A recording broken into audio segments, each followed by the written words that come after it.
New Zealand's climate solution space splits along two axes: mitigation cutting emissions, led nationally by the carbon price and net zero framework, versus adaptation, managing locked-in physical risk from sea level rise, flooding, drought and compound seismic climate hazards. The deepest fault line on adaptation is whether to retreat from high-risk places, defend them with engineering, or let market price signals do the sorting, each with very different distributional winners and losers. The durable national architecture, the ETS and the cross-party zero-carbon framework, is settled in form but permanently fought over on its dials, while the adaptation toolkit remains largely untried at scale, with a national managed retreat and adaptation funding regime still unlegislated. Carbon pricing and statutory net zero framework, the National Mitigation Core, drive decarbonisation through a market-wide carbon price, the emissions trading scheme, sitting under a statutory net zero 2050 target, and an independent climate change commission that sets emissions budgets, letting the price signal allocate abatement across the economy rather than government picking winners. Its flagship moves are: retain and tighten the ETS cap and stringency so the carbon price does real abatement work, maintain the Zero Carbon Act Net Zero 2050 framework, emissions budgets and independent climate change commission, resolve the agricultural emissions question.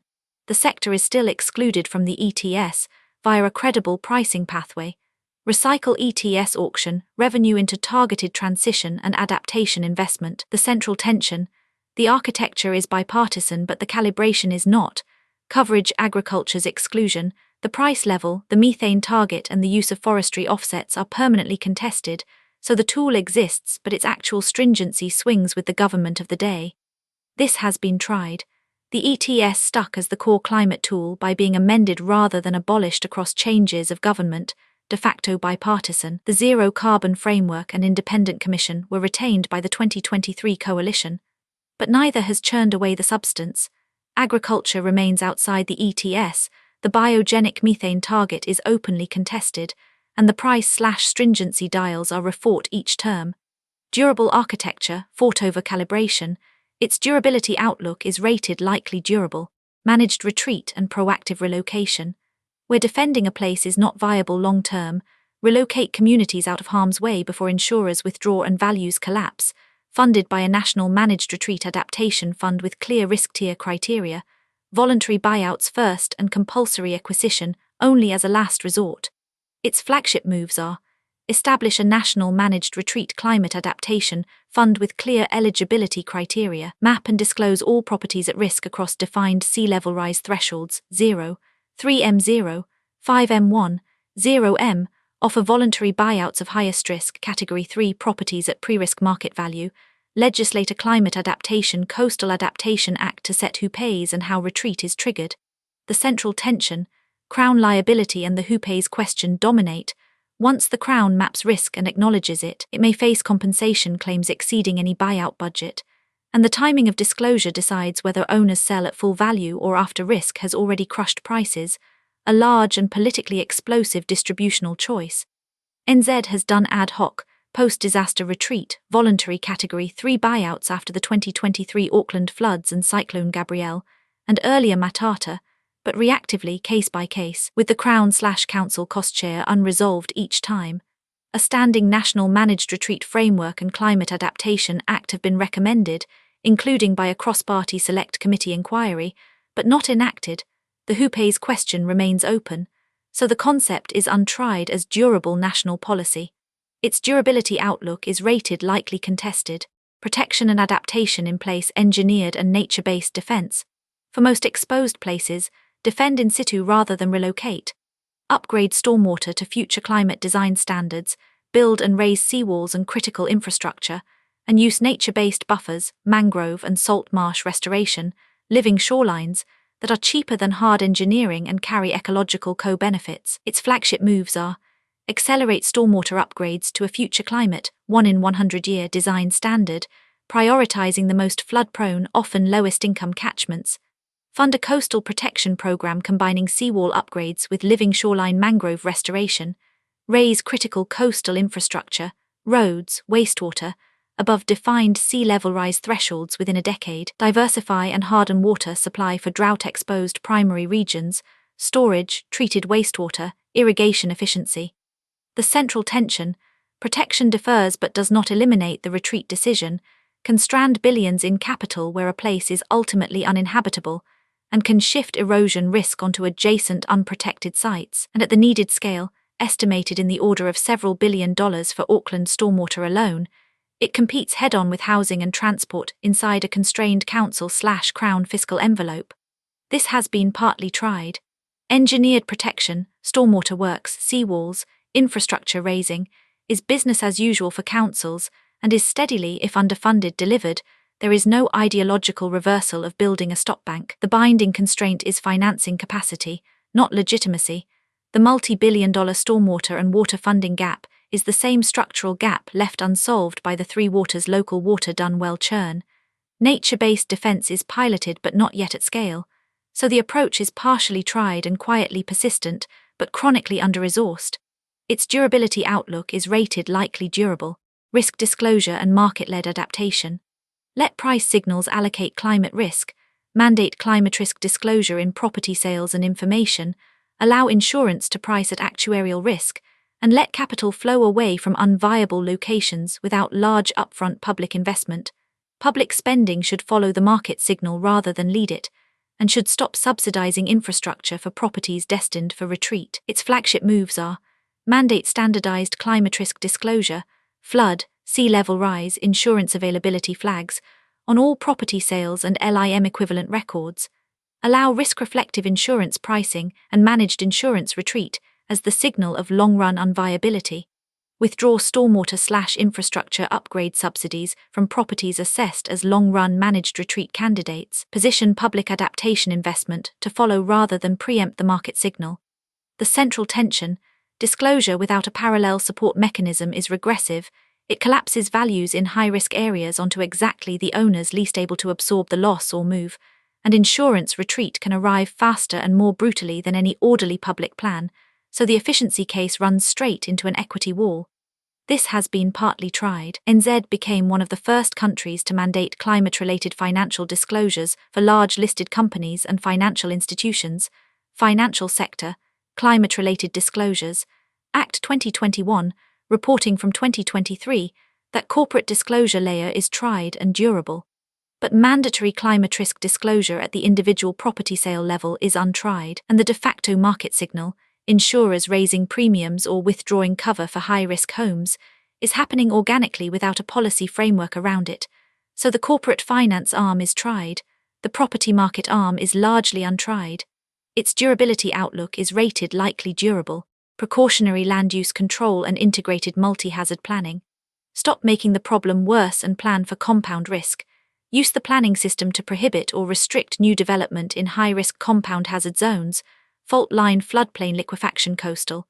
Require multi-hazard risk overlays in district plans and major consents, and integrate earthquake and climate risk in a single planning lens rather than treating them as separate. Its flagship moves are: map compound hazard zones in district plans and prohibit new residential development in the highest risk, Category 3 zones, require a multi-hazard risk overlay in all district plan reviews and a multi-hazard assessment for major infrastructure consents, stand up shared multi-hazard planning units across regional and territorial authorities, run combined earthquake plus storm compound event scenario planning with civil defense. Central tension, development prohibitions worsen housing supply in already constrained markets and run straight into the upzoning/affordability agenda, while zone boundaries are bitterly contested by affected owners, and the policy is delivered through the planning system, the RMA and its replacements, the single most churn-prone reform vehicle in the country.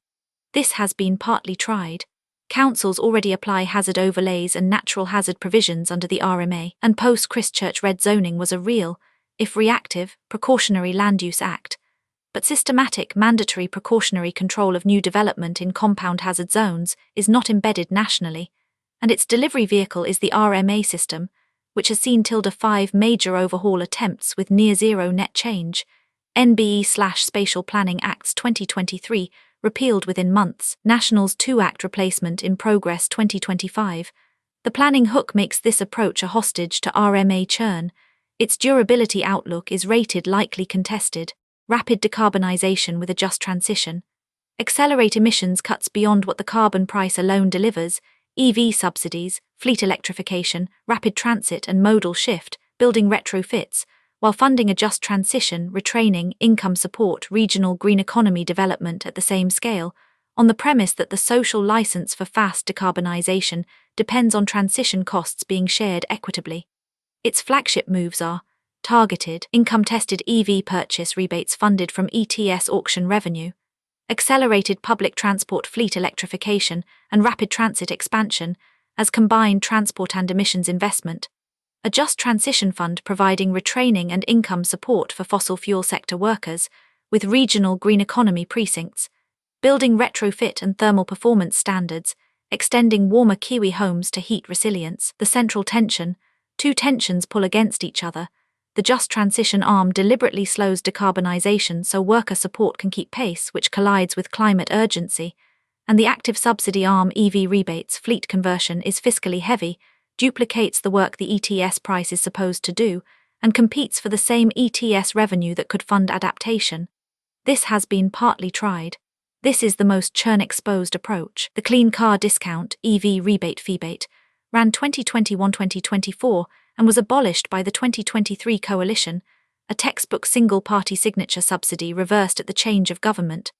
The 2018 offshore oil and gas exploration ban, the hard edge of rapid decarbonisation, was legally reversed in 2025, though the majors had already exited and did not return, the worst of both worlds. The Just Transition Unit and the Taranaki transition were stood up under Labour and downgraded under the coalition. Warmer Kiwi homes, a personal stake retrofit subsidy, has proved more durable. So, active subsidy and ban elements churned hard, the household retrofit element stuck. Its durability outlook is rated likely reversed. Nature-based urban cooling and heat resilience.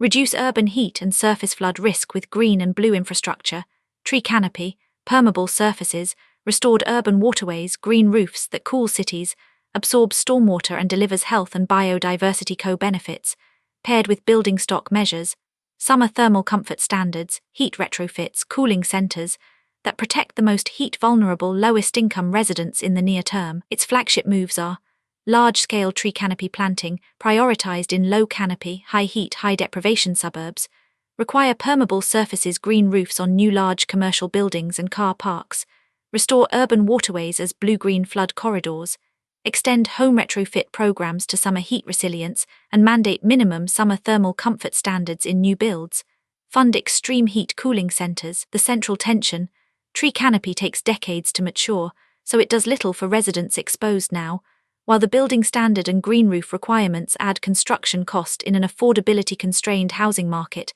putting near-term heat protection and cooling co-benefits in direct tension with the housing supply agenda. This has been partly tried. Green infrastructure and urban canopy programs run at council level and persist quietly, and the Warmer Kiwi Homes insulation/heating retrofit scheme is an established, broadly supported personal stake program that has survived changes of government. But the summer heat dimension, heat retrofits, mandatory summer thermal comfort standards, cooling centres, is essentially untried in NZ, where building standards have historically targeted winter cold. So the winter warmth and green infrastructure base is tried and sticky. The heat resilience extension is new. Its durability outlook is rated likely contested.